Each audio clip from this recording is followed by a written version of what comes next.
Friends, there it is. It's all right there. St. John, the literary master that he is, finds ways to draw out from the particular details and the specific encounters and events of Jesus' life the larger and the deeper dynamics of the spiritual life and of Christian discipleship in general.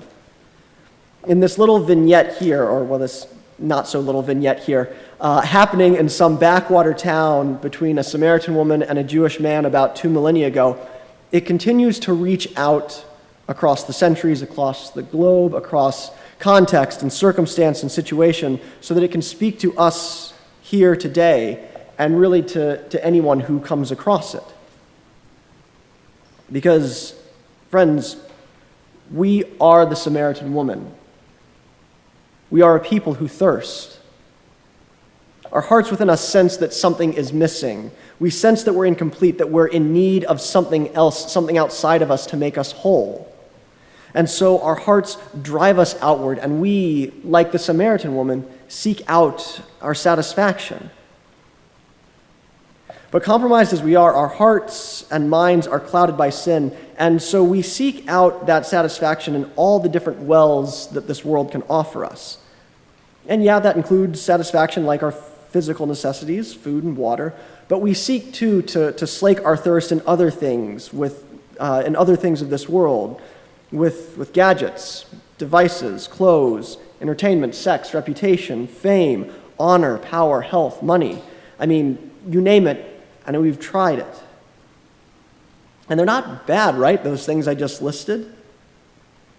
They're good as far as they go, but the problem is that when we're seeking out our satisfaction in them, that they only go so far. And so we come back to them hoping that they might finally and definitively fulfill us and make us perfectly and lastingly happy, but they can't. It's beyond them. Because our hearts know that we were made for God, and we won't settle for less. And so try as we might to fill ourselves up with the passing things here below, when we do that, we're simply placing on them a weight that they're too frail to bear.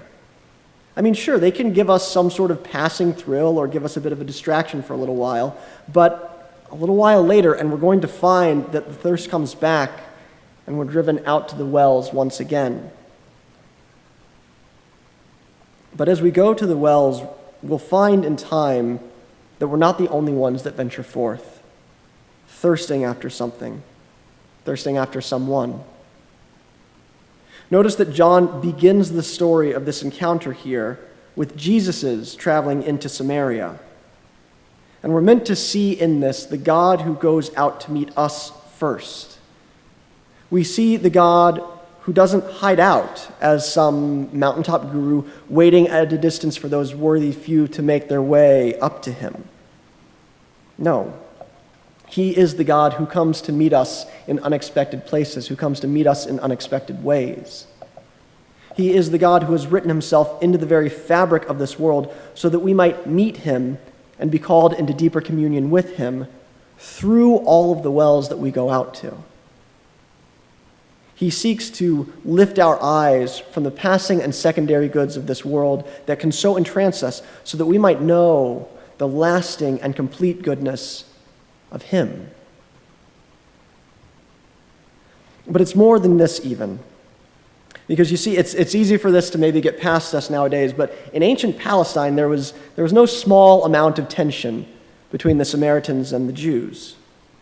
And for a Jewish man in those days, it would have been much more customary to go around Samaria rather than through it on Jesus' journey to avoid intermingling with the people whom many viewed derisively as half-breeds, if I might put it crassly. But our story starts here with Christ crossing over, breaking through, if you will, all sorts of traditional barriers to meet us at the well. And in this, we're meant to see the God who thirsts for us even as we thirst for him. We see the God who doesn't let geographic distance or cultural custom or long-standing grievances stand between us. We see a God driven by love come to the well to be with us. We see him even ask us for a drink. God wants to be in communion with us, yes, but he desires not just to reveal himself so that we might know him better. by God, does he want to know us too. And not in the sort of sense of, the almighty creator God who knows everything about everything sort of sense. He wants us to move into that space where we, in our freedom, begin to reveal ourselves to him. He wants us to move into that space for which there is no substitute, where we open our hearts to him and tell him where we are and who we are. He wants us to move into that space where we stand before him in all that we are of our goodness, our fallenness, our strength, and our frailty. And it's in the meeting of those two thirsts, human and divine, in their mutual outpouring that each is satisfied. Or I might rather say that each is almost satisfied. Because you see, God wants us, but he doesn't just want us alone. The French poet Charles Péguy once wrote, "We must be saved together. We cannot go to God alone, else he would ask, well, yes, but where are the others?" And so even as we find ourselves called into deeper communion with God, so too are we sent out, like the Samaritan woman, to give witness to whom we have met at the well. We are sent into the towns and villages and countryside and cities to speak of the one who thirsts for us, who is going out of his way to meet us. I've heard evangelization described as one beggar telling another where to get food, or, in our current analogy, where to find true drink. Our purpose as Christians, as a church, is to go out to the world and to all its peoples and to point out our God, to bring them to him so that they might encounter him who is the final and fullest source of our joy. Friends, don't be afraid to go out to the wells of this world and to pursue all of the different endeavors and wonderful things that this world has to offer. But don't be afraid to allow the Lord to meet you there, to raise your eyes to him so that you might know him and he might know you.